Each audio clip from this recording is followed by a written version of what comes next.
अशोक एक लकड़हारा था और उसे अपने काम से बहुत ही ज्यादा प्यार था। अशोक हर रोज जंगल जाता और वहां से लकड़ियां काट कर लाता था और उन्हें बाजार में जाकर बेच देता था। मगर अशोक की एक बहुत ही बुरी आदत थी। वो अक्सर बाजार जाता और लकड़ियां बेचकर उसे जो भी पैसे मिलते थे उनसे वो शराब पी लेता था। और शराब पीने के बाद वो जब भी घर जाता तो शराब के नशे में वो अपनी बेटी तनिषा और अपनी बीबी बिपाशा को बहुत ज्यादा मारता था। एक दिन दोपहर में अशोक अपने घर के बाहर लकड़ियां काट रहा था, तभी उसकी बीबी उसके पास आकर कहती है, सुनिए जी, मुझे आपसे कुछ बात करनी है। क्या बात करनी है तुझे कलमोही? तुझे दिख नहीं रहा कि मैं काम कर रहा हूँ? एक तो दिन रात मैं काम करूँ और ऊपर से तूने और तेरी बेटी ने मेरे जीना हराम कर रखा है। हमने आपका जीना हराम करके रखा हुआ है? अरे जीना तो आपने हमारा हराम करके रखा हुआ है। तेरी इतनी हिम्मत! एक तो मैं दिन रात मेहनत करके पैसे कमाऊं और फिर तेरी ऐसी बेहुदा बातें सुनो। आहा, जैसे पैसे कमा के तो तुम हमें ही देते हो। अरे जैसे ही तुम्हें पैसा मिलता है ना, तुम सारा पैसा शराब में उड़ा देते हो और फिर शराब पी के मुझे और मेरी बेटी को मारते हो। बस अब बहुत हो गया। मैं तो बस ये बताने आई थी कि मैंने तनिषा का रिश्ता तय कर दिया है और अगले ही हफ्ते उसकी शादी कर दूंगी। कहीं तू पागल तो नहीं हो गई है? तेरी जुबान बहुत चल रही है। चल घर के अंदर चल, अभी तुझे बताता हूँ। मेरी मर्जी के बिना उसकी शादी कराएगी तो? तनिषा दूर खड़ी ये सब कुछ देख रही थी और उसकी आंखों में बहुत ही ज्यादा आंसू थे। वो अपने पिता की लकड़ी काटने वाली कुल्हाड़ी लेकर आती है और घर के अंदर चली जाती है। रुक जाइए पापा, वरना मैं अभी के अभी आपको खत्म कर दूंगी। तनिषा को कुल्हाड़ी के साथ देखकर अशोक और ज्यादा आग बबूला हो जाता है। वाह वाह, जरा देखो तो दोनों माँ बेटी को। एक मुझसे जबान लड़ा रही है और दूसरे मुझको मारने की धमकी दे रही है। लगता है अब तुम दोनों को सबक सिखाना ही पड़ेगा। देखता हूँ कौन बचाता है तुम्हें। अशोक तनिषा को मारने के लिए आगे बढ़ता है, लेकिन इससे पहले कि अशोक कुछ कर पाता, तनिषा सच में अशोक के ऊपर कुल्हाड़ी चला देती है और उसकी दोनों हाथ काट देती है। हाथ कटने के बाद अशोक वहीं गिर जाता है और बेहोश हो जाता है और इसके बाद वो मर जाता है। ये लो, इन्हीं हाथों से तुम मेरी माँ के ऊपर और मेरे ऊपर जुल्म उठाते थे ना। लो, इन्हीं हाथों को मैंने काट दिया। लो। अरे तनिषा बेटा, ये तूने क्या किया?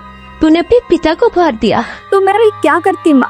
अरे मैं इन्हें नहीं मारती तो ये हम दोनों को मार देते। आप इस घर को छोड़कर मेरे साथ चल पड़ो, हम कहीं और चले जाते हैं। बिपाशा जल्दी से ही घर का कुछ दूसरा जरूरी सामान उठा लेती है और अपनी बेटी के साथ दूसरे गांव चली जाती है और बाहर रहने लग जाती है। इधर अशोक की आत्मा को शांति नहीं मिलती और वो भूत में बदल जाता है जिसका कोई भी हाथ नहीं था। ये सब क्या हो गया मेरे साथ? मैं उस बिपाशा और उसकी बेटी को छोड़ूंगा नहीं। मैं उन दोनों को जान से मार दूंगा। मुझे लकड़ियां काटना कितना पसंद था, पर अब तो मेरे ये हाथ ही नहीं रहे।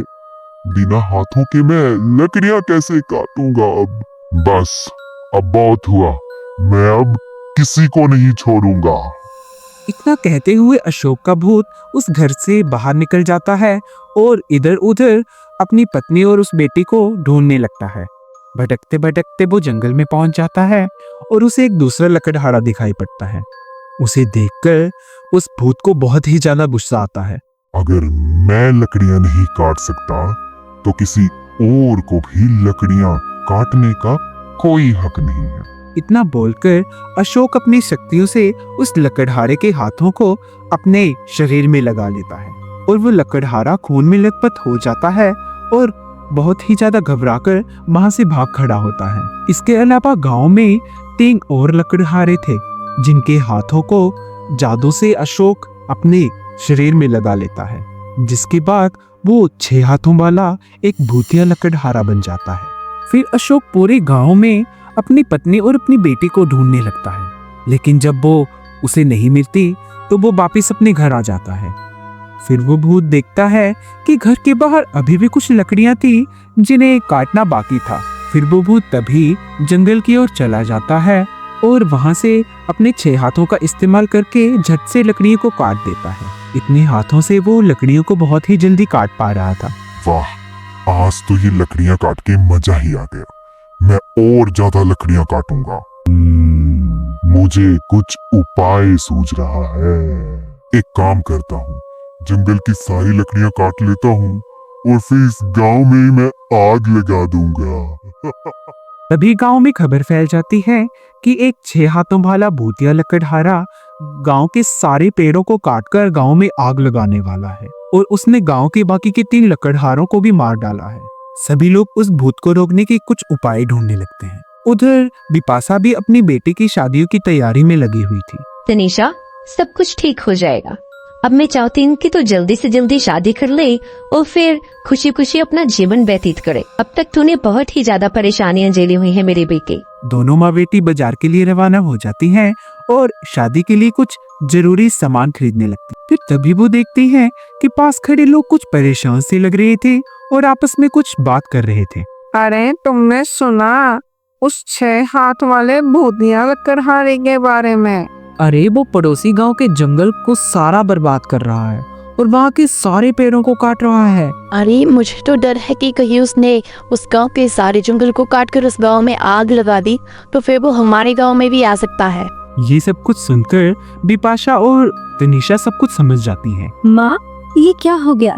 अगर हम सही सोच रहे हैं और वो भूतिया लकड़हारा कोई और नहीं हमारे पापा है, तो अगर उन्होंने हम दोनों को देख लिया तो वो हमें खत्म कर देंगे।